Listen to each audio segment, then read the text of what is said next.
심 채널 KBS 1라디오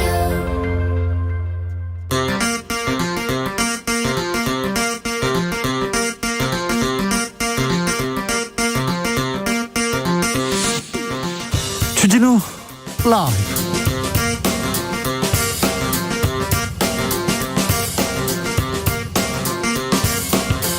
(2021년 10월 21일) 목요일입니다. 안녕하십니까, 주진우입니다. 오늘 우리는 우주로 한 발 더 다가갔습니다. 순수 우리 기술로 만든 발사체 누리호 비행 시험은 성공했습니다. K 우주 시대를 활짝 열었는데요. 지금은 누리호 위성 모사체 분리 성공했다고 하는데 로켓이 위성을 궤도에 잘 보내고 있다고 합니다. 자, 오늘의 결과가 있기까지 노력한 수많은 분들께 박수를 보냅니다. 대한민국이 우주시대를 연 오늘 특별한 시간 준비했습니다. 주진우 라이브 특별기획 미래를 생각한다. 기후위기를 극복하기 위해 정부는 2050년까지 탄소 배출 제로를 선언했는데요. 홍정기 환경부 차관에게 자세히 알아보겠습니다. 그리고 2부에서는 도올 김용옥 선생 모셔서 기후위기의 답 농촌에서 찾아보겠습니다. 미래로 발걸음을 떼고 있는 오늘, 정치권은 과거에서 헤매고 있습니다.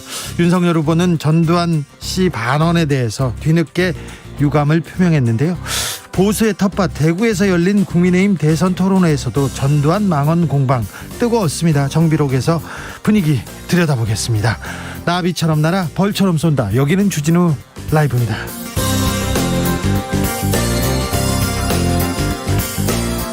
오늘도 자중자애, 겸손하고 진정성 있게 여러분과 함께 하겠습니다. 누리호 발사 보셨어요? 가슴이 막 두근두근 하더라고요. 발사가 조금 시간이 지연되면서 방송 조금 늦어졌습니다. 양해 부탁드리겠습니다. 담비님께서 마음 졸이면서 간절히 기원했는데 뿌듯합니다. 수고 많았습니다. 얘기하셨고, 9978님, 우리 딸 이경윤 올해는 결혼하게 해주십시오. 로켓에 마음을 실어가지고 기도하셨군요. 아이고, 잘하셨습니다. 3045님께서 하여간 우리나라 대단합니다. 한다면 한다. 한방에 성공. 아우, 잘한다. 국회의원 월급 줄여서 우주산업 투자 확대합시다. 그러니까 세금 잘 썼다, 이런 얘기 계속 나오고 있습니다. 현재 누리호 데이터 자세히 분석 중인데요. 30분 정도 후면 자세한 소식 들을 수 있습니다. 그때 저희가 또 전해드리겠습니다. 어디에서 뭐 하면서 누리호 보셨어요? 어디서 뭐 하면서 주진우 라이브 함께하고 계십니까? 샵 9730, 짧은 문자 50원, 긴 문자 100원이고요. 콩으로 보내시면 무료입니다. 그럼 주진우 라이브 시작하겠습니다.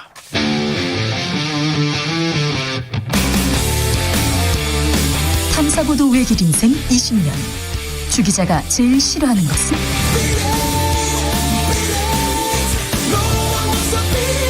이 세상에서 비리와 부리가 사라지는 그날까지, 오늘도 흔들림 없이 주진우 라이브와 함께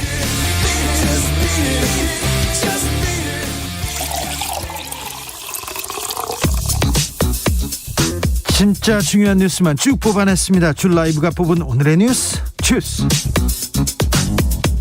정상근 기자, 어서 오세요. 안녕하십니까. 누리호 첫 비행 성공적입니다. 지금까지. 네, 우리나라가 자체 개발한 100% 국산 기술 한국형 발사체 누리호가 오늘 오후 5시 정각에 이 고흥의 나로 우주센터에서 발사됐습니다. 네. 처음 개발한 발사체가 첫 시도에서 성공할 확률이 30%에 불과하다라고 하는데, 그렇죠. 강국들도 실패했어요, 다. 그렇습니다. 5시 16분 그 위성의 정상 분리가 확인되는 등 현재까지 과정이 성공적입니다. 네. 이 데이터 분석에 30분 정도 소요된다라고 하는데요. 만약 이번 발사가 성공이라고 최종 판단되면 그럼 우리나라는 세계 7번째로 실용 위성을 띄울 수 있는 독자 기술을 확보한 국가가 됩니다. 네. 계획대로 착착 진행되고 있답니다. 오히려 더 빨리 잘 날아가고 있다고 하니. 네네. 자, 어떻게 되는지 소식이 들어오는 대로 저희가 바로 누리호 소식은 전해드리겠습니다. 9909님께서 아이들이 엄청 기대하며 보고 있어요. 6살 딸도 기대가 큰지 오빠를 부여잡고 로켓 발사 장면 보았습니다. 이 아이들이 컸을 때 진정한 우주 시대 열리겠죠. 그렇습니다. 우리나라도 우주 시대를 열어 젖혔습니다. 4426님께서 제 고향 고흥 남현리 해수욕장에서 누리호 발사를 구경했습니다. 눈물이 납니다. 얘기합니다. 아이들한테 보여주고 싶은 장면이었습니다. 이 주유님, 정치 빼고는 다 선진국이라니까요. 다 선진국. 그러게요. 정치만 빼면 참 잘합니다. 이거 문화도 그렇고요, 드라마도 그렇고요, K-팝도 그렇고요, 이제 우주 기술까지, 미사일도 그렇고요, 비행기도 그렇고요. 참 한국의 눈부신 성장 정말 최근 더 생각해 보게 됩니다. 5962님께서 오늘 주진우 라이브 안 하나 두근두근 했습니다. 아이고, 네, 감사합니다. 자, 열심히 달려보겠습니다. 코로나 상황 살펴볼까요?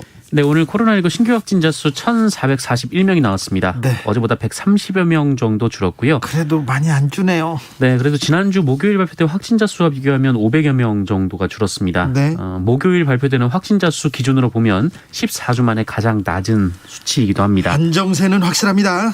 네, 지금보다 유행 상황이 더 악화되더라도 질병관리청은 이달 말 하루 확진자가 악화돼도 1,400여 명, 유행이 평균적으로 관리돼도 1,200에서 1,300명 수준을 유지할 것으로 전망했습니다.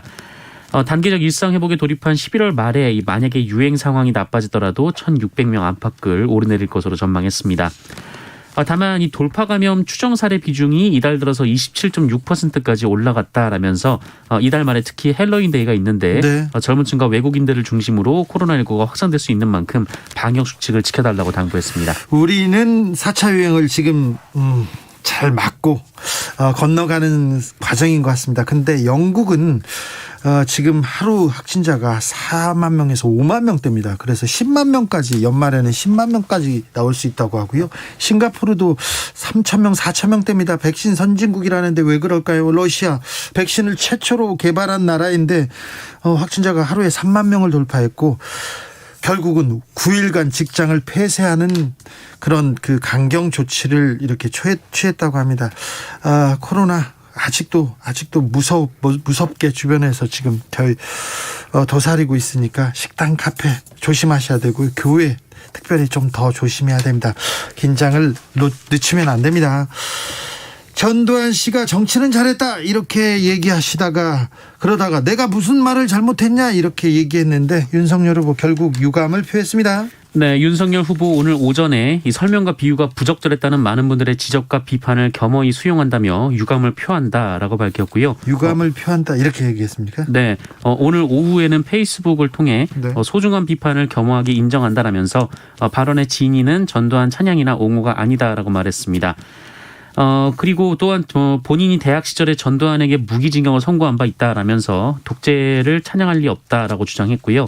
다만 이 독재자의 통치 행위를 거론한 것은 옳지 못했고 이 발언의 진위가 왜곡됐다고 책임을 돌린 건 역시 현명하지 못했다라면서 국민과 소통하고 공감하며 나은 정치인이 되겠다라고 말했습니다. 네.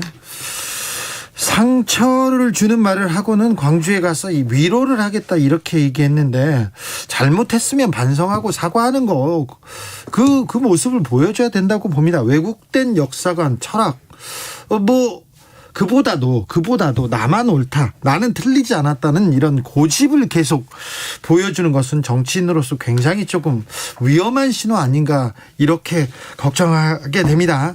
윤석열 후보 김건희 씨 주식 거래 내역도 공개했습니다. 네, 김건희 씨의 도이치모터스 주가 조작 의혹 관련해서 김건희 씨의 2009년에서 2010년 사이에 주식 거래 내역을 공개했습니다. 토론회에서 나왔던 얘기대로 네. 공개를 했는데요.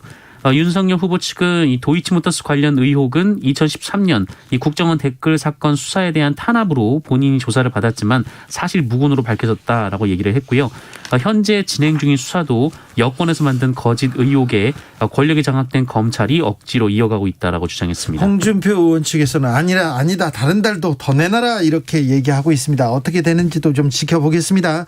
도이치모터스 주가 조작 사건 수사가 막 속도를 내는가 싶더니 왜 이렇게 좀 서 있지요? 이 부분도 저희가 계속 취재해서 알려드리겠습니다. 자, 대장동 50억 클럽이 있다고 했는데 사실이었나요? 녹취록이 공개됐어요? 네, 오늘 서울신문 보도였는데요. 이 대장동 관련 의혹 핵심 인물로 지목된 유동규 전 성남도시개발공사 기획본부장 그리고 김만배 전 머니투데이 기자 간의 대화 내용이 담긴 녹음 파일이었다고 합니다. 지금까지 대장동 녹취 파일은 회계사 정영학 씨가 만든 거였는데 그게 아니고요. 김만배, 유동규 두 사람의 녹취록인 거죠? 네, 이 주요 정치계 법조계 인사들에게 50억 원을 제공하는 방안을 논의하는 내용이 담겨 있었다라고 하는데 네. 이 곽상도 전 국민의힘 현 무소속 의원과 관련된 대목이 있습니다. 김만배 씨는 6명에게 각각 50억 원씩 총 300억 원을 줘야 한다라고 얘기를 하면서 6명 50억 클럽 이게 사실이었네요. 네, 박영수 전 특검에 따른 고문이니까 안 되고 곽상도도 그렇고 이렇게 얘기를 했다고 합니다. 네. 그러자 유동규 전 본부장이 곽상도는 현직 국회의원을 말하는 것으로 보이는데요. 네. 현직이니까 이 정치자금법 때문에 직접 주면 문제가 될 수 있다 이렇게 얘기를 했고 그래서 퇴직금을 줬나요? 아들에게 배당으로 주는 게 낫다 이렇게 제안을 했습니다. 아, 예. 그러자 김만배 씨가 이 곽상도 의원 아들이 회사 말단인데 어떻게 50억 원을 주냐 이렇게 반대를 했다고 하는데요. 유동규 전 본부장은 아들에게 주는 것 외에 방법이 없다 이렇게 설득을 했다고 합니다. 앞서 곽상도 의원과 김만배 전 기자 등은 곽상도 의원 아들에게 간 50억 원은 정당한 퇴직금 내지는 산업재해 보상금이다라고 주장하면서 뇌물 성격을 부인한 바 있습니다. 하지만 이 녹음 내용이 사실이라면 김만배 전 기자는 이 돈을 곽상도 의원에게 주기 위해 마련했고 우회 제공을 위해 곽상도 의원 아들을 이용한 것으로 해석이 되고 있습니다. 뇌물이라는 말이 있지 않습니까? 네. 지금 김만배 씨하고 유동규 씨가 바깥에서 한 말은 다 거짓말이라는 게 자기들의 녹취록에서 드러납니다. 곽상도 의원이 이 화천대유 이 대장동 개발에 훨씬 더 깊게 개입했다는 정황들이 많이 나오는데 이 부분에 대해서는 보도가 이어지지 않습니다. 이 부분에 대해서 기자님들 좀 취재를 해보세요. 아주 곽상도 의원이 깊숙이 많은 역할을 했는데 이 부분도 조금 더 나와야 될 것 같습니다. 과거 새누리당 소속 그러니까 지금 국힘 쪽인데요. 국민의힘 쪽 성남시의원이 이재명 지사 책임론에 대해서 얘기를 했습니다. 네, 새누리당 소속이었던 노환인 전 성남시 의원이 오늘 민주당이 주최한 관련 회의에 참석해서 민간 사업자가 많은 이익을 남긴 건 사실이지만 그 이재명 후보의 책임으로 떠넘기는 건 부적절하다라면서 이재명 후보는 민간이 가져갈 5,500억 원을 공공으로 환수했다는 것이 이 사안의 팩트다라고 주장했습니다. 네. 최서원 씨의 변호사인 이경재 변호사 화천대유의 고문도 이 비슷한 얘기를 했었죠. 자, 검찰이 수사를 진행하고 있습니다. 성남시장실을 압수수색했네요. 네, 대장동 개발 로비 특혜 의혹 사건을 수사 중인 검찰이 오늘 성남시청 시장실과 비서실을 압수수색 중입니다. 검찰은 이달 15일 성남시청을 압수수색한 바 있는데 그때 시장실과 비서실은 제외해서 비판을 받은 바 있습니다. 예, 검찰 수사 대장동을 수사하는 검찰 수사 영 믿었지 않다는 얘기가 계속 나옵니다. 여도 야도 다 비판하고 있는데 비판 들을 만합니다. 좀 진실로 그 돈의 출처를 정확하게 좀 따라가는 그런 수사 좀 보여주십시오. 좀 부족합니다. 고발 사주 의혹을 수사하고 있는 공수처도 마찬가지입니다. 김웅 의원과 검찰의 공무관계가 정황이 확연히 보이는데 공수처 저 뭐하고 있는지 도무지 이해가 안 됩니다. 이재명 후보의 조폭 연루 의혹 계속 보도됩니다. 네, 지난 월요일 국정감사에서 김용판 국민의힘 의원이 이 국제 마피아파 소속이라는 이 박철민 씨가 이재명 지사에게 돈을 전달했다면서 이 돈다발 사진을 공개한 바 있는데요. 그렇죠. 그 사진이 2015년 돈을 줬다는 증언과는 달리 2018년 이후 촬영된 사실이 알려지면서 여기에 대해서는 김용판 의원도 좀 잘못이 있었다고 시인했지 않습니까? 네, 그렇습니다. 그런데 박철민 씨 측 장영하 변호사가 어제 기자회견을 열고 그 돈이 이재명 지사에게 준 돈이 맞다라고 또 주장을 했습니다. 또요. 네, 이게 언론에 또 많이 보도가 됐는데요. 장영하 변호사는 돈다발을 본인이 번 것처럼 주장한 것은 허세였다라고 주장하면서 박철민 씨 주장이 구체적이고 신뢰성이 높다라고 주장했습니다. 이 말고 또 뭐 사진이 나왔다 이런 얘기도 있었지 않습니까? 네, 이재명 후보가 성남시장 시절 그 한 남성이 이 시장 책상에 발을 올리고 사진을 찍은 사진을 공개를 했습니다. 이 사람이 조폭이라고 주장을 했는데 그런데 정작 사진 속의 인물이 누군지 모른다라고 얘기를 해서 취재진들이 황당해하는 일이 있었습니다. 하는 모습이 조폭으로 추정된다라는 거였는데요. 이재명 후보 측은 사진 속 인물이 영어 강사라면서 시장 시절 이 시장실을 공개해 많은 사람들이 사진을 찍고 갔다라고 반박한 바 있습니다. 네. 하는 모습이 조폭으로 추정된다. 그걸로 보도를 하고 있습니까?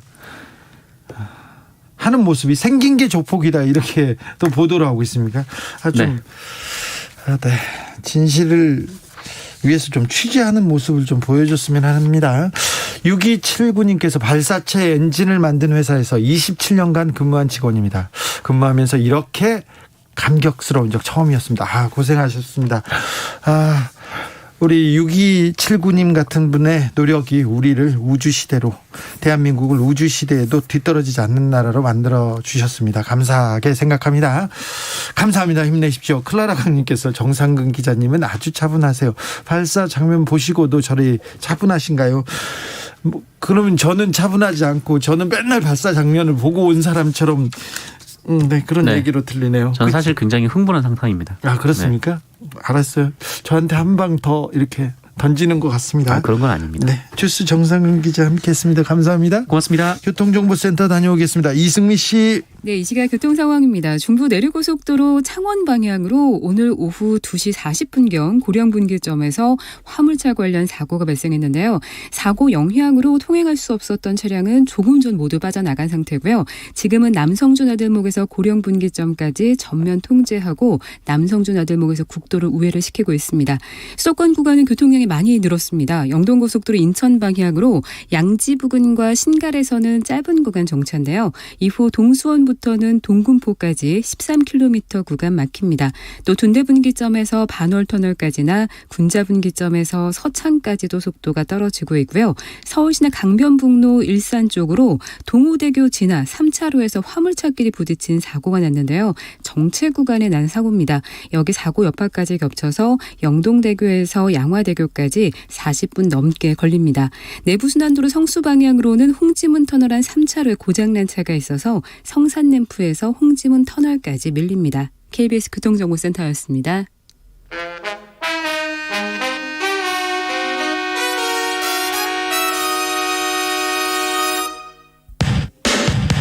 주진우 라이브 돌발 퀴즈. 오늘의 돌발 퀴즈는 객관식입니다. 문제를 잘 듣고 보기와 정답을 정확히 적어 보내주세요.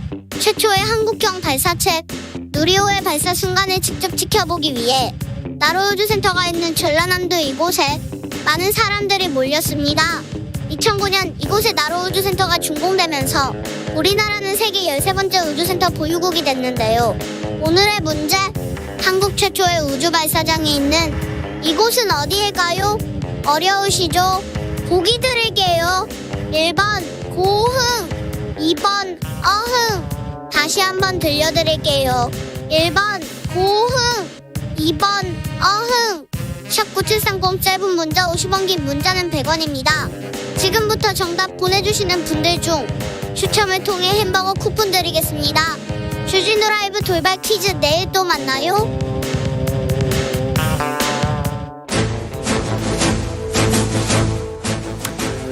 오선의 지혜와 품격으로 대한민국 정치를 이끈다. 오선의 정치비책 정비로.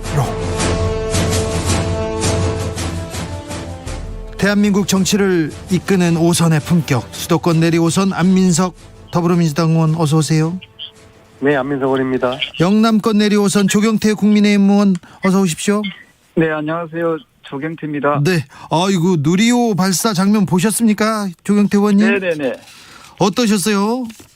네, 아주 우리 대한민국이 이제 우주 강국으로 이어지는 아마 첫 걸음이 오늘일 것 같습니다. 그동안 고생하신 우리 네. 과학자 여러분께 진심으로 감사의 말씀을 드립니다. 저희 국회도 더욱더 과학자 여러분들의 노력과 정성 그리고 열정이 헛되지 않도록 좋은 정치로 잘 이어나갈 수 있도록 하겠습니다. 안민석 의원님. 1톤 이상의 위성을 우주로 보낼 수 있는 전 세계에서 7번째 국가가 되었다는 점에서 네. 대단히 감격적이고요. 네. 이제 누리호 발사로 대한민국이 진정한 의미의 우주 자립하는 국가가 되었다. 네. 그렇게 저는 평가하고 싶습니다. 알겠습니다. 수고들 하셨습니다. 미사일도 그렇고 발사체도 그렇고 이렇게 잘 성공하는 거 보면 저기 문재인 정부가 지금 세금을 잘 쓴다 이런 문자도 많이 옵니다. 조경태 의원님.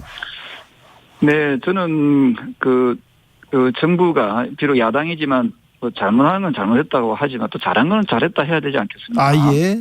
예, 저는 우리 기술로 순수 우리 기술로 이렇게 한국형 그 발사체 누리호를 이렇게 성공적으로 잘 이어질 수 있도록 힘을 모아준 우리 문재인 대통령 이하 문재인 정부의 노고에도 깊이 감사의 말씀을 드립니다. 아유, 조경태 의원님 역시 역시 또 잘한 건 잘했다고 하네요. 근데 문재인 정부 잘했다는 거 처음 들은 것 같아요. 앞으로 더 잘함이 좀 많아 있길 바라고요. 예. 저는 야당이지만 네. 여당 또는 또 정부가 잘하면 잘한다고 네. 저는 더 높이 좀 칭찬하고 싶습니다. 알겠습니다. 국회의원 월급 줄여서 우주산업 투자 확대하자 이렇게 말씀하시는 분들이 정말 많습니다. 안민석 의원님. 예, 그 말씀의 속뜻은 네. 이 사회 다른 분야는 선진국가로 나가고 있는데 네. 정치만. 이렇게 반도체 같은 경우는 세계 인류 수준이지 않습니까? 네. 정치인들도 정말 제대로 단디 정신 차려서 하라. 네. 그런 책찍으로 받아들이겠습니다. 네. 죄송합니다. 대구 경북 토론회 지금 국민의힘 경선이 지금 한창인데요. 대구 경북 토론회 열리고 있습니다. 자, 대구 경북의 당심, 민심은 어떻습니까, 조경태 의원님?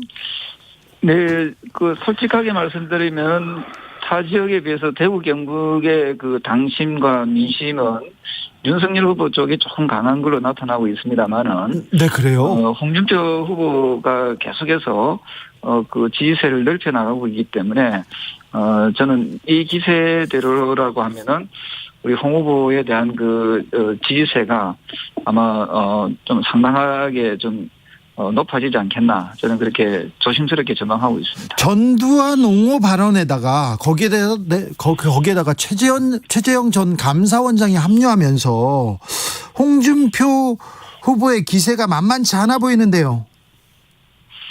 네, 그런 부분에 대해서 우리가 아주 긍정적인 부분들이 많이 있다고 봅니다. 네. 사실은 윤석열 후보의 잇따른 실언들이 네. 저희들한테는 상당히 또 기회로 자리 잡을 수가 있습니다.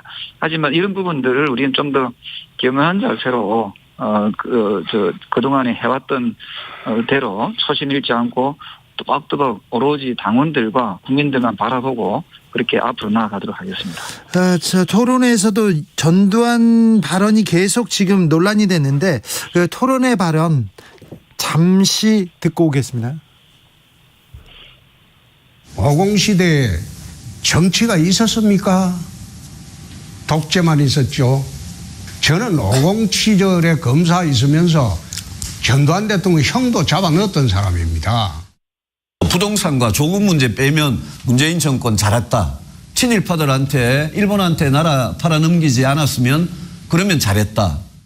경선이 끝나면 광주에 달려가서 그리고 그분들을 더 제가 과거에 했던 것 이상으로 더 따뜻하게 그분들을 위로하고 보듬겠습니다.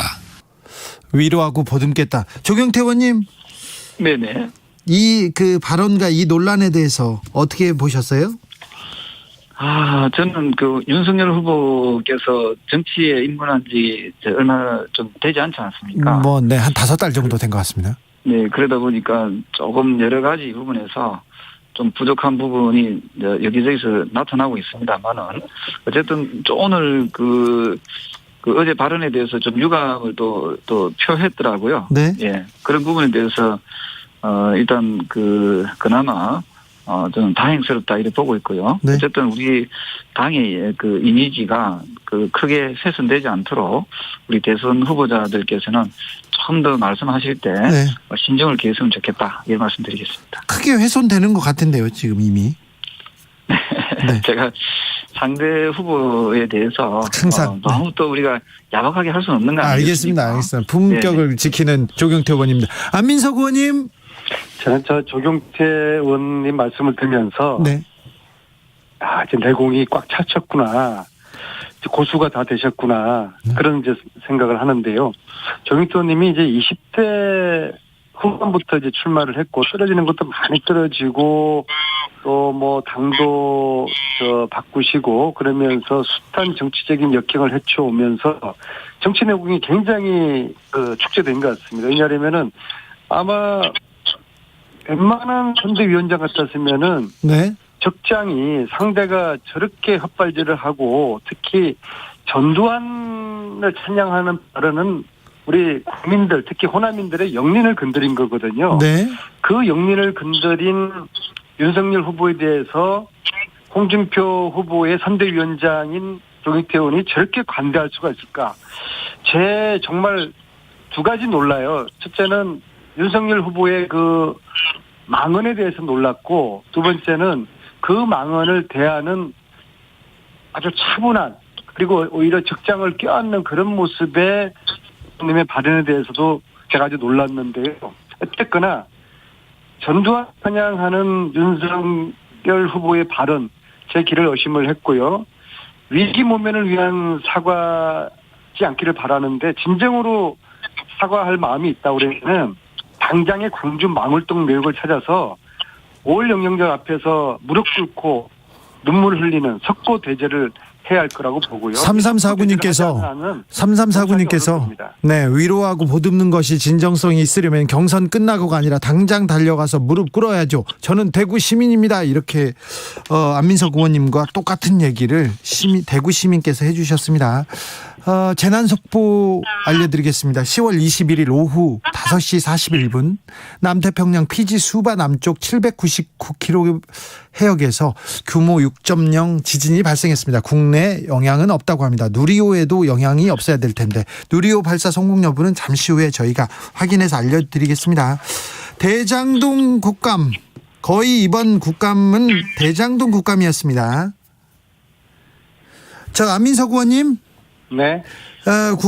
국정농단 스타로서 최순실, 최서원 씨 그 만행을 밝힌 사람으로서 지금 대장동 의혹에서도 역할을 크게 하고 계신 것 같습니다. 화천대유 토건 진상규명 TF에서도 이렇게 활동하는데, 그런데 남욱 변호사 처남이 의원님 비서였어요?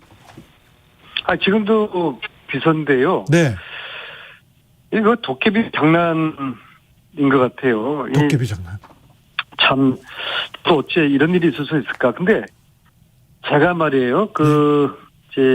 최순실 국정농단 바퀴로 다닐 때요.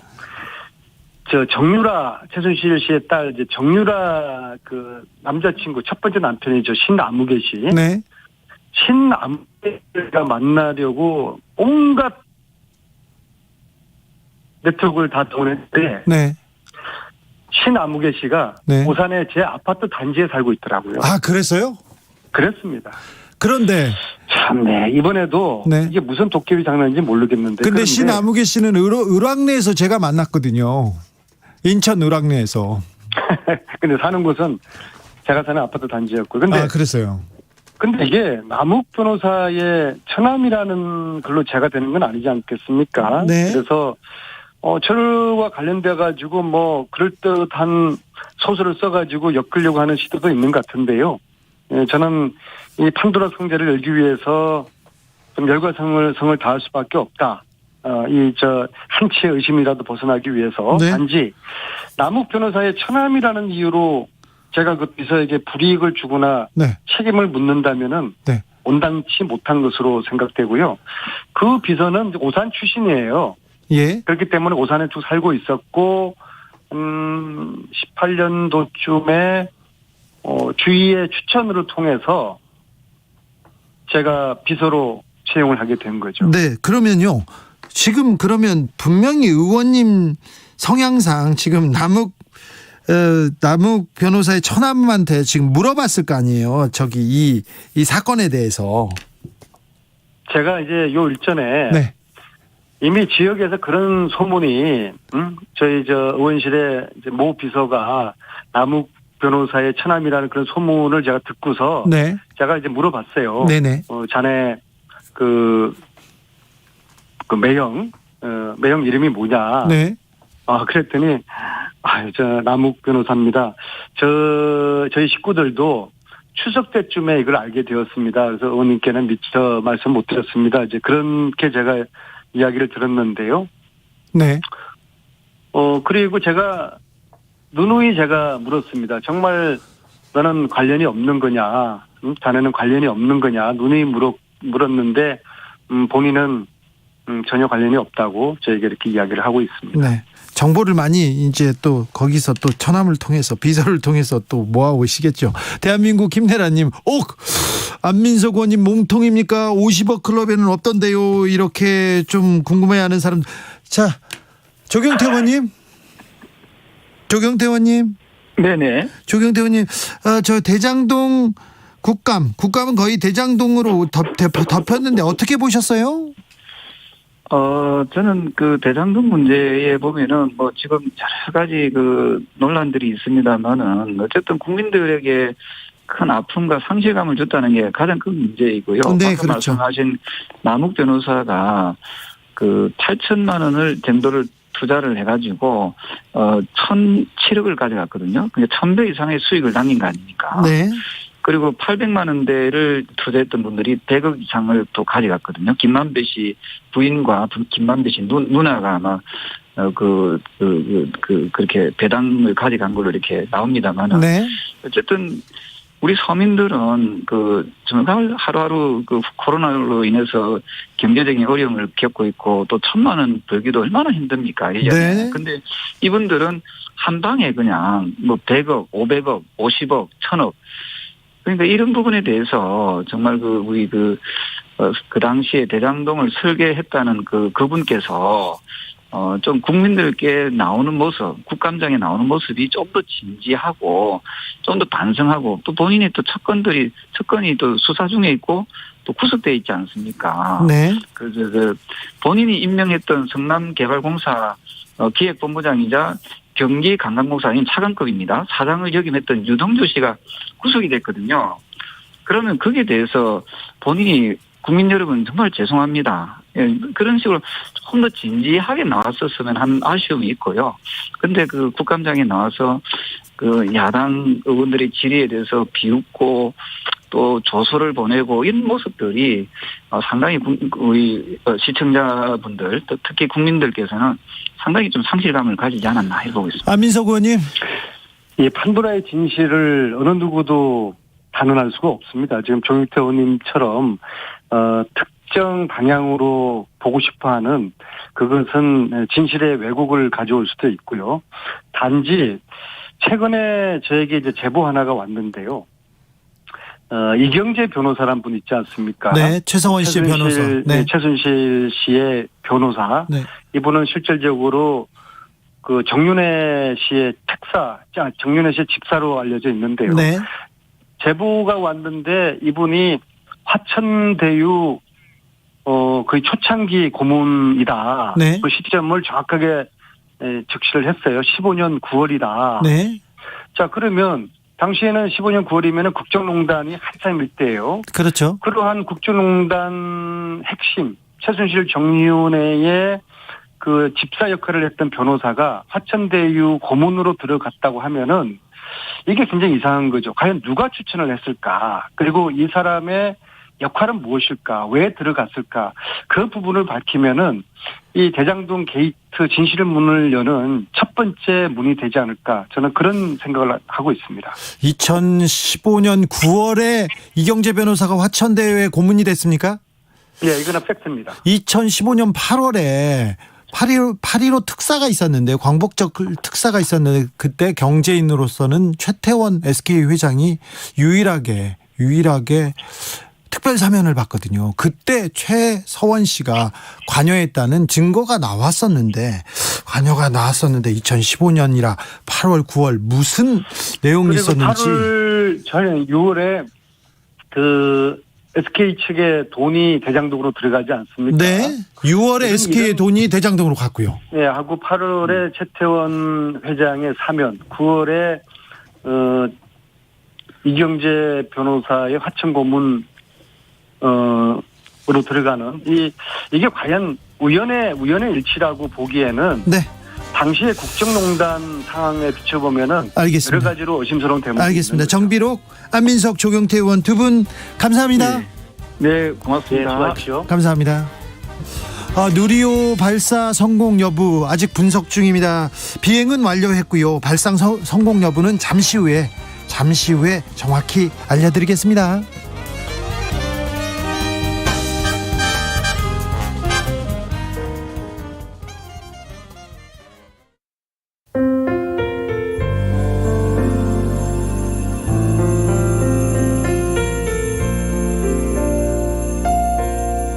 KBS 라디오 연중기획 희망충전 대한민국 452번째 이야기.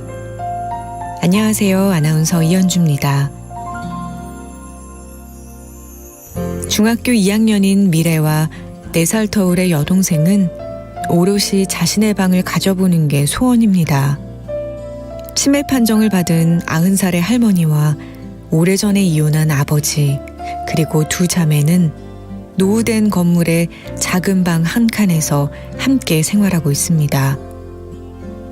낡은 천 하나로 공간을 나눠보기도 했지만 사생활을 보호받기엔 턱없이 부족합니다. 화장실이 건물 밖에 있어서 어둑한 밤에 볼일이 보고 싶으면 미래와 여동생은 두 손을 꼭 잡고 나가는데요. 아빠는 그런 자매의 모습을 볼 때마다 면목이 없고 마음이 아픕니다. 전 부인이 남긴 빚을 해결하는 것만으로도 벅찬 아빠는 오늘도 일자리를 구하려고 동이 트기 전부터 집을 나섭니다. 어려운 형편 속에서도 서로를 의지하며 희망을 꿈꾸는 미래네 가족들에게 여러분이 사랑을 전해주세요. 여러분의 따뜻한 손길이 희망의 빛이 됩니다. ARS 060-700-1580 060-700-1580 한 통화 3,000원으로 희망을 선물해주세요. KBS 라디오 연중기획 희망충전 대한민국은 초록우산 어린이재단, 인탑스 주식회사, 그리고 청취자 여러분과 함께합니다. ARS 060-700-1580 한 통화 3,000원입니다.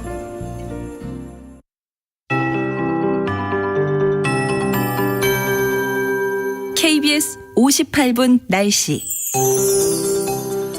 오늘 밤까지 경상권 해안 지역은 비가 좀 더 내릴 것으로 보입니다. 그 밖의 지역들은 지금 구름이 다소 드리워져 있는데요. 밤에 구름이 걷히면서 더욱 맑은 날씨가 예상되고 있습니다. 그리고 금요일인 내일 우리나라 동쪽 지역을 중심으로 다시 한번 비가 내릴 텐데 북쪽에서 남하는 기압골 때문이고 일부 지역은 비가 내리는 동안 돌풍과 함께 천둥 번개가 치고 우박이 떨어질 가능성이 있어서 이에 대한 대비도 하시는 것이 좋겠습니다.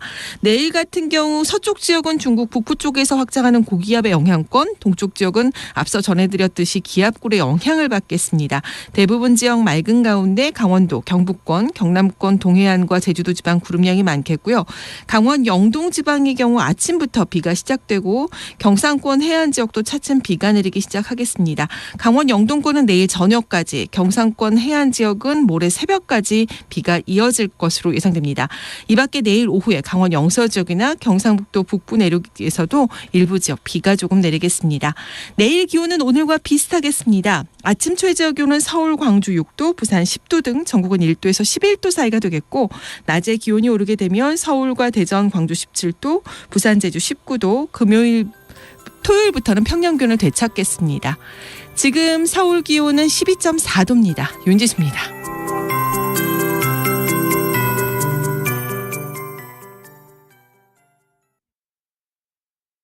정성을 다하는 국민의 방송 KBS가 6시를 알려드립니다. AM 711kHz, FM 97.3MHz, KBS 1라디오입니다. HLKA.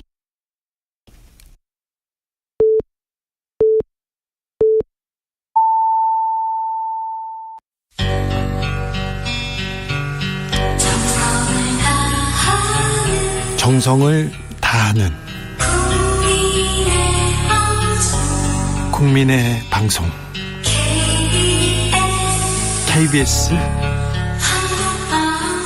주진우 라이브. 그냥 그렇다고요.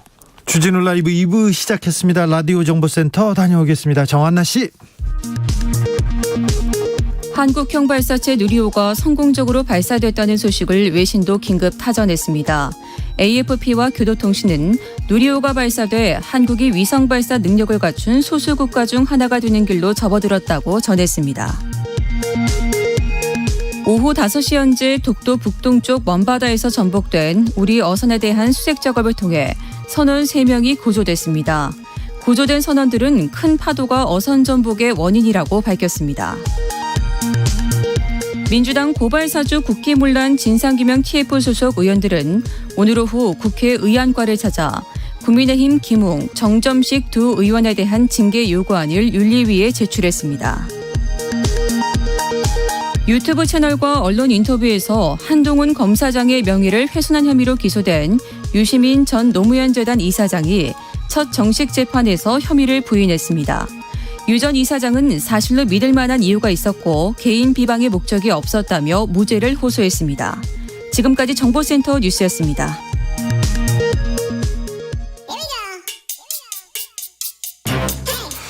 뉴스를 향한 진지한 고민, 기자들의 수다. 라이브 기자실을 찾은 오늘의 기자는 한결의 김민아 기자입니다. 어서 오세요. 네, 안녕하세요. 네, 어떤 소식으로 갈까요? 네, 홍준표 캠프, 윤석열 캠프 어제 오늘 굉장히 뜨겁게 달아오른 게 하나 있었습니다. 지금 뜨겁습니다.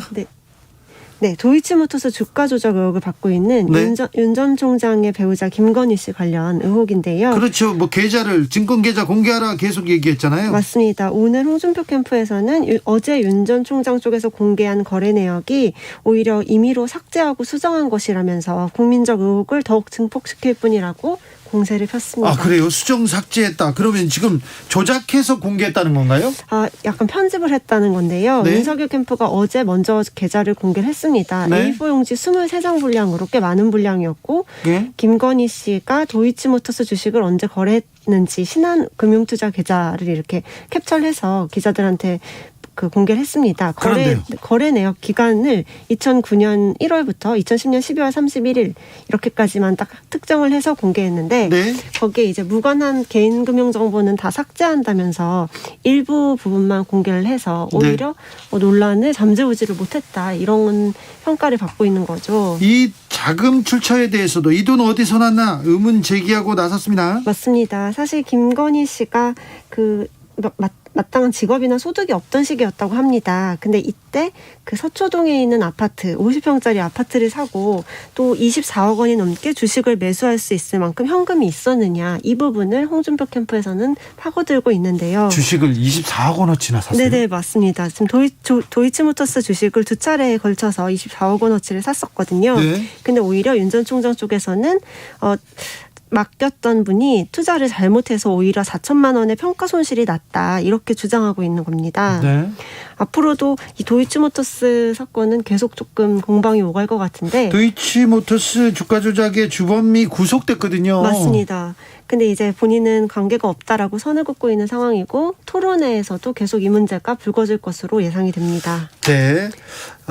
전두환 관련된 말 때문에 저 국민의힘 내부가 지금 들썩들썩거립니다. 맞습니다. 오늘은 또 김재원 최고위원이 회의에서 약간 윤석열 총장을 두둔하는 발언을 해서 불안대 부채질을 했죠. 뭐라고 했어요? 네, 전두환 정권 같은 정치 체제가 다시 우리나라에 등장해서는 안 된다라고 했는데 이어서 그런데 그 시절엔 취직도 잘 됐고 아파트 당첨도 쉬웠다.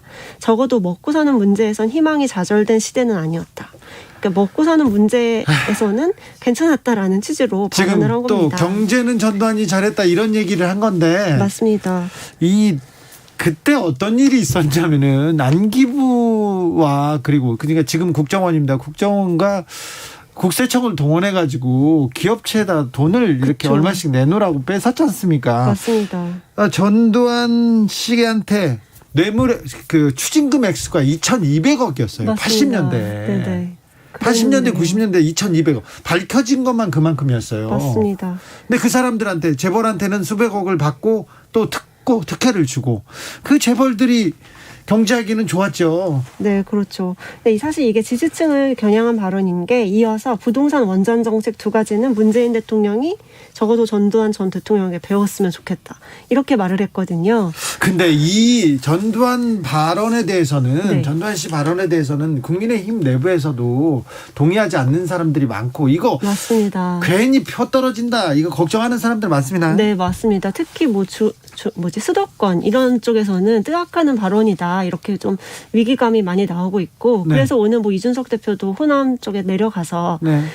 좀 다독이는 그런 메시지를 냈고 자기는 정말 이거는 우리 당의 그 기조와 맞지 않는다고 생각한다라고 선은 그었습니다. 네. 근데 이제 윤 전 총장의 사과가 좀 찔끔찔끔 네. 오늘 두 차례에 걸쳐서 나오면서 정말 진정성이 있는 사과였는지 그런 의문은 계속 나오고 있는 상황이고 지금 네네. 후보 경선 과정이잖아요. 가장 중요한 때인데 네. 이 전두환 씨 발언에 대해서 이 발언에 대해서 조금 표심이나 당심이 좀 흔들리고 있습니까? 그거는 뭐 아직은 정확히 드러난 여론조사 결과가 반영된 게 아직 안 나와서 뭐 데이터로 말씀드릴 수는 없지만 아니 그런데 내부 취재하다 보면 네네. 하다 보면 캠프에서 하는 얘기가 있을 거 아니에요. 네, 사실 윤석열 캠프 안에서도 이 발언은 빨리 사과해야 된다라는 의견이 다수였다고 합니다. 네. 그런데도 이제 지금 거의 이틀을 끌다가 오늘 아침에 사과를 한 거는 어떤 총장 개인의 그런 결단이 있을 때까지 조금 기다렸어야 된다 이런 이야기가 나오고 있고요. 예. 또 이제 윤석열 총장의 그 핵심 지지층이 TK잖아요. 네. TK에서는 지지층 중에서는 이 발언을 오히려 조금 동조하는 사람들이 있다 이런 이야기까지 나오면서 오히려 노린 거 아니냐 이런 그렇죠. 얘기도 나오고요. 이게 뭐 도움이 되니까 네네. 그리고 경선 이후에 가서 뭐 위로하겠다, 안아주겠다 얘기를 했는데 네. 그럼 경선 때까지는 이렇게 가겠다는 거 아닙니까? 그렇죠. 그러니까 점점 더 조금 상황이 일파만파 커졌는데도 불구하고 좀 이게 얼마나 엄중한 그런 일이었는지를 파악을 제대로 못하고 있는 것 같았습니다. 네. 특히 어제 뭐 인스타그램에 윤석열 총장이 어렸을 때 돌잡이를 사과를 잡았다. 이 사진을 올리면서 제일 좋아하는 과일이 사과다. 이렇게 그 글을 첨부했는데요. 지금 장난할 때가 아닌 것 같은데요. 그거 보고 굉장히 뜨악하셨다는 분들이 많았습니다. 그래요? 네네. 돌사진 때 돌잡이 하면서 네네. 좋아하는 과일이 사과다 하면서 사실 어제까지만 해도 사과의 사자도 안 나왔었던 상황인데 이렇게 넘기는 거는 맞는지 여기에 대해서 잘못한 네네. 부분에 대해서는 사과하고 넘어가야죠. 윤석열 검찰총장 시절에 네네. 부하 검사들이 술접대 받았지 않습니까? 네네, 그래서 그쵸. 술접대 사실이 확인되면 사과하겠다 얘기했거든요. 사과 안 하고 있어요. 네. 그리고 이 문제에 대해서도 사과해야 된다고 당내에서 캠프에서도 얘기를 했는데 네. 그게 뭐가 잘못된 말이냐? 왜 앞뒤를 잘라서 얘기하느냐? 그렇죠. 이런 얘기를 하는데 만약에 윤석열 후보가 외국에 가서 외국 사람들을 만나서 네. 역사적인 인물을 평가를 이런 식으로 하지 않습니까? 그러면은 국제적으로 큰일 납니다. 그럼요. 이거는 역사 인식에 대한 문제인데 이거를 뭐 하나의 그 해프닝으로만 여기는 거는 정말 네. 좀 아니라는 생각인 것 같습니다. 네, 정성현님께서 제가 88년생이라 전두환 씨한테 안 당해봐서 모르겠는데요. 전두환 때는 먹고 사는 문제가 아니라 죽고 사는 고민을 하던 때 아닌가요? 얘기합니다. 그렇죠. 네, 그렇죠. 네. 정치가 없던 시대죠. 그렇죠. 네네. 그리고 쿠데타와 5.18 얘기를 빼면 그걸 빼고 전두환의 할 수가 정치를 맞습니다. 판단할 수가 없습니다. 네네. 독재 시절인데 그렇죠. 무엇을 잘했다고 하는 건지 네, 여전히 그건 또 의문입니다. 경제가 아니었고 정치도 아니었는데. 네. 네. 자, 국감이 끝났습니다. 네. 국감이 끝났는데 자, 이재명 국감이었어요. 맞습니다. 대장동 국감이었고요. 네. 국감 평 어떻습니까, 기자들은? 그 원희룡 전 지사가 평가한 게 있는데 첫날엔 5대0으로 졌고 둘째 날엔 3대2로 졌다. 이게 딱인 것 같습니다. 아, 그래요? 네네. 어쨌든 둘 다 국민의힘으로서는 굉장히 벼르던 이벤트였는데 네, 패했네요. 패한 것으로. 왜 그렇게 평가되고 국민의힘 있습니다. 의원들은 이렇게 준비를 안 했을까요? 그러게요. 그때 이제 거기에 대해서 물어보면은 증인을 제대로 채택하지 못했고 자료를 제대로 받을 수가 없었다 이렇게 조금 핑계를 대는데요. 그럼에도 불구하고 아쉬웠다는 그런 평가가 김용판 의원은 완전히 헛발질했어요. 맞습니다. 김용판 의원이 그 돈다발 사진을 공개하면서 오히려 전세가 정말 확 넘어가게 된 그런 오히려 그런 시발점이 됐었죠. 네. 사과는 아직 안 한 걸로 알고 있습니다. 이재명 후보 이제 경기지사직을 내려놓겠죠? 그렇죠. 이제 언제냐 시점에 대해서 많이 궁금증이 쌓이고 있는데요. 이재명 후보 같은 경우에는 그 대장동 국감은 압승으로 끝냈고 이제 남은 것이 이낙연 전 대표랑 언제 만나는지. 그렇죠. 고민이 사라진 게 아닙니다. 맞습니다. 이낙연 대표와 만나야 되고요. 원팀을 위해서 맞습니다. 네, 엔진을 가동해야 되는데 이거 네. 어떻게 언제 만납니까? 일단은 어제죠. 어제 그 국토위 국감 중간에 이낙연 후보와 이낙연 전 대표와 이재명 후보가 전화 통화를 했다고는 알려져 있습니다. 예. 언제 만나자라고 약속을 잡은 건 아닌데요. 지금까지 이낙연 후보가 계속 좀 두문불출하면서 네. 그 경선 뒤에는 전국을 돌아다니면서 조금 입장을 유보를 해왔는데 잘 풀릴 수 있을지 그게 조금 관건일 것 같고요. 네. 그래야지 이제 지사직 사퇴의 일정도 잡힐 것 같습니다. 기자들의 수다 한겨레 김민아 기자 감사합니다. 네, 감사합니다. 누리호 발사 성공 여부 발표가 임박했습니다. 잠시 누리호 발사 관련해서 대통령의 대국민 메시지 KBS 1TV를 통해 듣고 오겠습니다. 을 궤도에 안착시키는 것이 미완의 과제로 남았습니다. 하지만 발사체를 우주 700km 고도까지 올려보낸 것만으로도 대단한 일이며 우주에 가까이 다가간 것입니다. 누리호 개발 프로젝트에 착수한 지 12년 만에 여기까지 왔습니다. 이제 한 걸음만 더 나아가면 됩니다. 오랜 시간 불굴의 도전 정신과 인내로 연구개발에 매진해온 항공우주연구원과 함께 300개가 넘는 국내 업체의 연구자, 노동자, 기업인들께 진심으로 존경과 격려의 인사를 드립니다. 오늘 부족했던 부분을 점검해 보완한다면 내년 5월에 있을 두 번째 발사에서는 반드시 완벽한 성공을 거두게 될 것입니다. 조금만 더 힘을 내어 주시기 바랍니다. 국민 여러분께서도 끝까지 변함없는 응원을 보내주실 것입니다. 오늘 발사 시험이 안전하게 이루어질 수 있도록 힘써주신 고흥 주민들과 군, 경찰에게도 깊이 감사드립니다. 국민 여러분, 우주 발사체 기술은 국가 과학기술력의 총집결체입니다. 기초과학부터 전기, 전자, 기계화학, 광학, 신소재까지 다양한 분야의 역량이 뒷받침되어야 합니다. 1톤 이상의 위성을 자력으로 쏘아 올릴 수 있는 나라가 아직 6나라에 불과합니다. 먼저 개발한 나라들이 철동같이 지키고 있는 기술이기에 후발 국가들이 확보하기가 매우 어려운 기술입니다. 그러나 우리는 해냈습니다. 누구의 도움도 받지 않고 초정밀, 고난도의 우주 발사체 기술을 우리 힘으로 개발해냈습니다. 두께는 2.5mm로 최대한 줄이면서 극저온의 산화제를 안전하게 보관할 수 있는 탱크를 만들었고 75톤의 추력을 내는 엔진 4기가 하나의 300톤급 엔진처럼 움직이는 클러스터링 기술도 확보했습니다. 누리호의 로켓 엔진은 높은 압력을 견디고 섭씨 3,300도의 화염과 영하 183도 극저온 속에서 연료를 안정적으로 연소시켰습니다. 이제 우리가 만든 위성을 우리가 만든 발사체에 실어 목표 궤도에 정확히 쏘아 올릴 날이 머지않았습니다. 대한민국 우주시대가 눈앞으로 다가온 것입니다. 국민 여러분, 인류는 아주 오랜 옛날부터 광대한 우주를 바라보며 꿈을 키웠습니다. 우주를 향한 상상력과 도전은 과학 발전과 문명의 진보를 이루는 토대가 되었습니다. 누리호 발사 모사체 분리까지는 성공했지만 궤도 진입에는 실패했다고 합니다. 실패가 아닙니다. 그래도 얼마나 이렇게 씩씩하게 우주로 날아가는 누리호 모습 보면서 감동을 느꼈습니다. 내년 5월 두 번째 발사에서는 완벽한 성공을 기대하는데 우주 발사체 기술은 국가 과학기술력의 총집결입니다.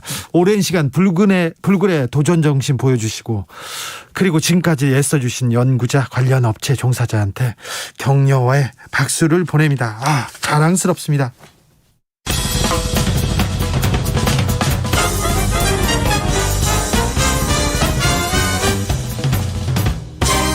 훅 인터뷰 인터뷰.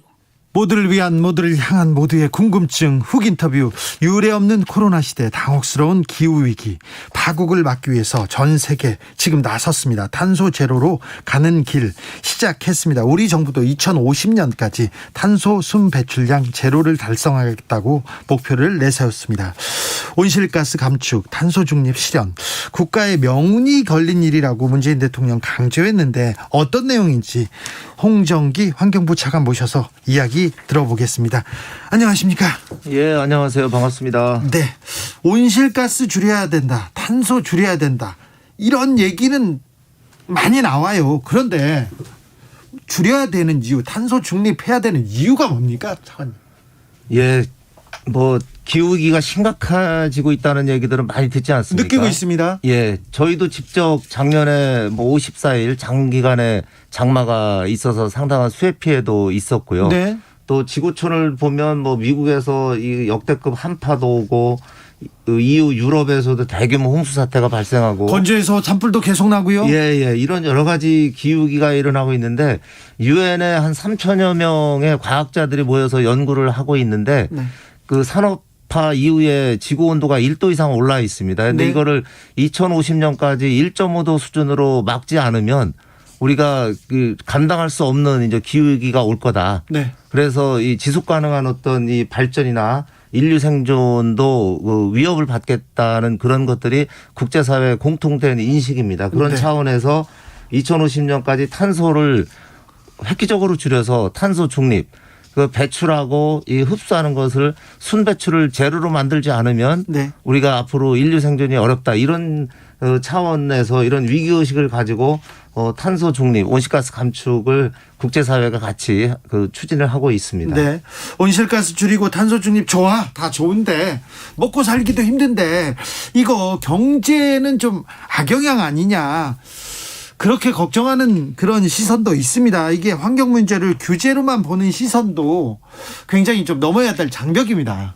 예, 그렇습니다. 단기적으로 산업계 부담이 될 수도 있기 때문에 여러 가지 우려들도 많이 제시를 하고 있습니다만은 국제적인 저희들 어떤 경제 이런 동향을 보더라도 글로벌 이런 탄소 중립에 동참하지 않으면 네. 사실은 우리나라가 수출 중심의 경제 구조인데 네. 이제 수출도 어렵게 됩니다. 그렇다면서요? 예. 탄소를 줄이지 않으면 수출을 할 때 세금을 낸다던가 아니면 못할 수도 있다면서요? 제품을 수출하는데 이 제품을 만드는 데 들어간 에너지가 석탄에 기원한 거냐, 네. 재생에너지에 기원한 거냐에 따라서 이 석탄에 기원하면 워낙 이제 또 많은 이제 세금을 부과한다. 이런 것들이 이제 탄소 국경세 개념이거든요. 네. 그런 측면에서 보면 우리가 빨리 이런 탄소 중립, 재생에너지 쪽으로 전환을 해야 수출 경쟁력도 확보하고 네. 국제사회에서도 살아남을 수 있다고 봅니다. 반드시 가야 할 길은 맞군요. 예, 그렇습니다. 미룰 수도 없네요. 예. 그런데 이거 기후위기, 이거 탄소 중립, 이거 다 경제 문제인데 경제계에서 막 우려합니다. 아이고 이거 지금 어려운데 우리는 봐주세요. 자기네들은 빠져나가고 싶은 생각이 있겠죠. 경제계의 우려 어떻게 보십니까? 예, 경제계에서 여러 가지 우려를 제시를 하고 있습니다. 네. 다만 저희들이 이번에도 이제 온실가스 감축 2030년 목표도 상향하는 것들을 발표를 한 바가 있는데요. 네. 여러 가지 이제 기술적인 변화 이런 것들 때문에 정확하게 거기에 소요되는 비용 산정에 어려움은 있지만 네. 저희들이 거시경제적인 차원에서 영향 분석을 해보면 사실 GDP 감소는 0.07% 정도 네. 감소를 하게 되지만 고용 같은 경우는 최대 0.02% 증가하는 것으로 이게 나타나고 있습니다. 사실 탄소 중립을 이행하는 과정에서 불가피하게 저희들이 석탄 발전과 관련된 산업도 접어야 되고 네. 이런 부분들이 있지만 탄소 중립과 관련해서 새롭게 또 이루어지는 그런 산업 부분들이 있기 때문에 네. 그런 것들에 저희들이 빨리 전환을 하는 것들이 네. 가장 중요하다고 봅니다. 아주 큰 영향을 미치진 않는군요. 뭐 예. 0.05요? 예, 0.07% 정도 GDP가 감소하는 것으로 보고 있습니다. 알겠습니다. 근데 외국에서 한국을 기후 악당이라고 막 한다던데 그 진짜입니까? 그렇게 악당이라고 표현하는 이유는 뭡니까?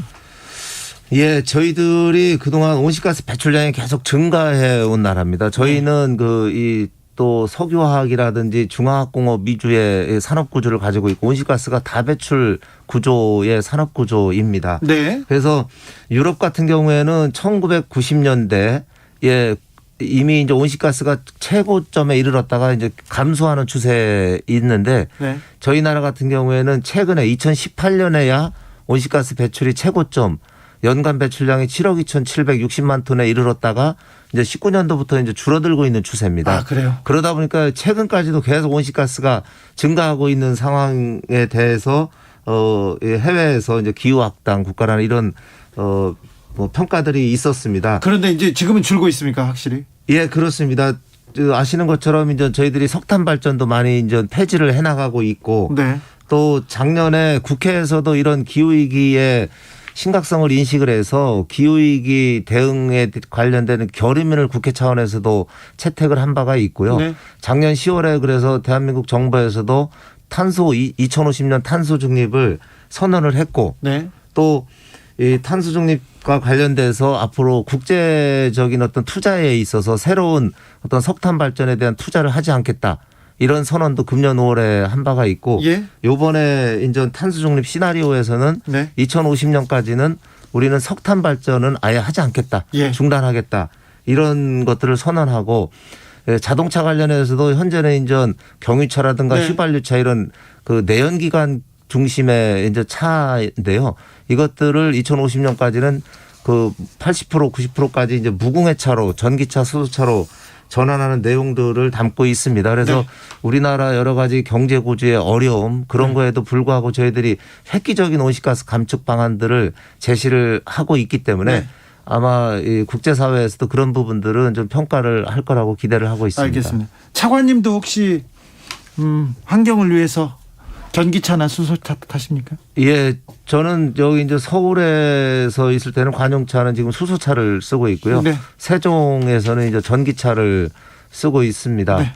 그리고 저 이제 집에서는 또 저희들이 앞으로는 이제 건물 부문의 에너지도 많이 쓰지 않습니까? 그거를 석탄 발전에 기원한 것보다 건물 스스로 이제 에너지를 만들어내는 노력도 중요합니다. 그래서 건물 외벽에다가 이제 이 건물 일체형 태양광을 단다든가 하면은 이게 이제 외부의 도움을 받지 않고 에너지를 스스로 만들 수 있거든요.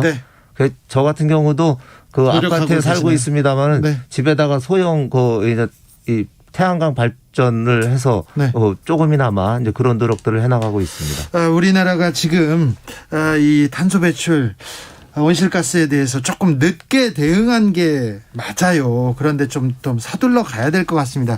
그런데 저는 좀 아쉬운 게 이명박 정부 시절에 녹색 성장을 내걸었는데 그때 석탄 발전 오히려 늘었습니다. 그리고 석탄 중에서도 조금 질 낮은 석탄을 막 쓰게 해가지고 정말 실제 에너지 정책은 정부의 말과 정반대로 갔었는데 자 석탄 발전을 대체하면서 우리 정부가 좀 준비한 에너지에 대한 대안은 뭡니까? 예.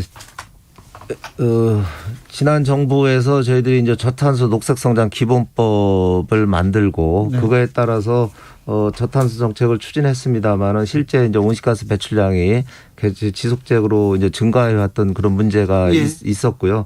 말씀하신 것처럼 그 이제 석탄 발전이라든지 그런 것들을 획기적으로 재생에너지로 전환하지 못했던 부분이 있습니다. 그래서 이번에 저희들이 2030년 온실가스 감축 목표를 획기적으로 강화하고 2050 탄소 중립 시나리오를 만드는 과정에서 석탄 발전 위주의 전력 공급 정책을 이제 탄소가 발생하지 않는 재생에너지 중심의 전력 공급으로 추진을 하게 됩니다.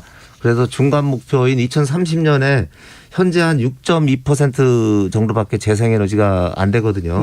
그거를 현재 계획에는 한 20%까지 30년에 하겠다는 건데 요번에 NDC 온실가스 감축 목표를 강화하면서 20% 목표를 30%까지로 상향을 하게 됩니다. 목표를 상향했는데 이게 목표 달성은 가능합니까? 예, 달성이 가능하다는 전제 하에서 저희들이 이번에 그 30년 목표를 설정을 했고요.